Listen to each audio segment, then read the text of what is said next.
Pyongyang claims that the missile reached an altitude of over 2,000 kilometers, though the highest an intercontinental ballistic missile has ever reached in free flight is 1,200 kilometers. Well, let's discuss this issue further with Michael Manu, former Pentagon official. Welcome to the program, Michael. I suppose let's start with the fact that the North Korean authorities have claimed that their ballistic missile reached an altitude of 2,111 kilometers, higher than any previous missile, Michael. They've also said that this test proves that the missile can carry, and I'll quote here, large-scale heavy nuclear warhead. If their claims are true, what's the significance of this?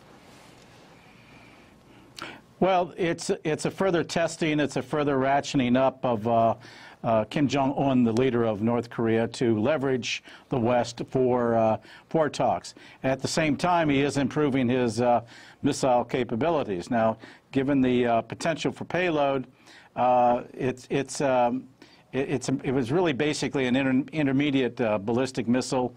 It could not have reached the United States. It certainly could reach all points in Asia, that's for sure, and particularly South Korea. But if obviously the Russian defense ministry was not concerned about it, but took note of it. But it's really politically a ratcheting up, even though all the sides are talking about wanting to talk. And I really think that, and with the new president of South Korea wanting to talk to the North, I think that we have ample basis for discussion.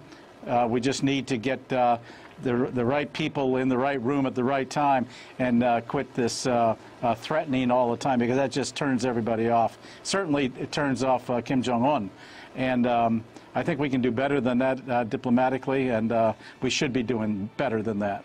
Yeah, that's always the case, though, isn't it, Michael, trying to get everyone in the same room at the same time. If we go back to this latest launch, this latest test, how likely is it that North Korea has been able to construct a new type of missile? Well, it appears that that missile could have been based upon a Chinese version, which raises further issues, particularly between the United States and China. China it can help them on their heavier missiles. Now, the problem with any missile that North Korea may develop is not so much that it physically can reach the United States or be intercontinental in nature.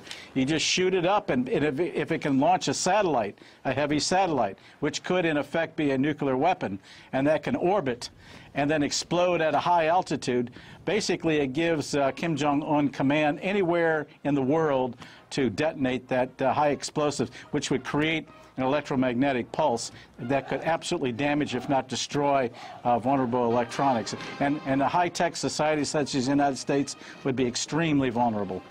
Yeah, I mean, that's where the fear is at the moment, isn't it? I mean, I suppose we need to talk about the timing of this. How significant do you think the timing is, and why do you think North Korea decided to carry out the test now? I think it's part of its ratcheting up. It did say it was going to be shooting these things off weekly, and I think they want to do this until someone decides to come to the table. I don't see why Beijing couldn't host bilaterals between the United States and North Korea. That's certainly a possibility. We just need to do something a little unconventional. Heretofore, for years, and we've been absolutely stalemated on any policy progression with respect to North Korea. It's all remained the same. It's always been the threat, always been sanctions. Clearly, sanctions have not worked. And North Korea has demonstrated that time and time again. We need to come up with some more out-of-the-box creative thinking, constructive creative thinking that will get the folks to the table and start talking. And I know that Kim Jong-un is very interested in enhancing his economic areas, and he needs to open up. And I think if there's more opening up, then there's going to be basis for negotiation. Now, the problem is the United States particularly wants, and I think even China, wants North Korea to dismantle its nuclear weapons and its missile programs. All that Kim Jong-un wants to do is maybe suspend development. That's a big issue, and that's something that needs to be negotiated. Yeah, I mean, there seems to be a problem with the negotiation, and no one, as you said, is talking to each other, you know, the people that matter. And there's also been an awful lot of media hype surrounding this launch, as there always is with North Korea, with regards to security, for example, of neighbouring countries. Even President Trump has suggested the missile launch poses a threat to Russia. Moscow, of course, as you mentioned before, has denied that. What's your view on the media hype, and why do you think that everyone, the international media, seems to go crazy, doesn't it?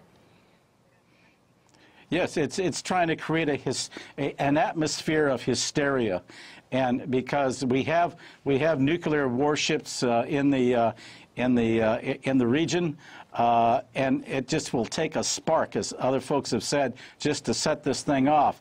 And Kim Jong-un is really there to try, and he's not crazy. He's very cunning in some respects, and I think he's really trying to leverage everybody, and he's pushing everything to the hilt to get what he wants. And I think at least we need to demonstrate that we can talk to him. The problem with these military exercises with South Korea is that it gives him the basis to complain that the United States, South Korea have intentions of launching nuclear attacks by continually having these exercises, flying B-2s from Guam that are nuclear capable.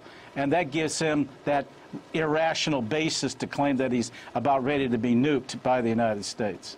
Yeah, well, Michael, and that needs to be, we need to turn that around. We need to turn that around. Well, it seems a bit of a tit-for-tat situation, doesn't it? Michael Malouf, former Pentagon official, thanks very much for your thoughts and expertise. Great to have you on the show. My pleasure.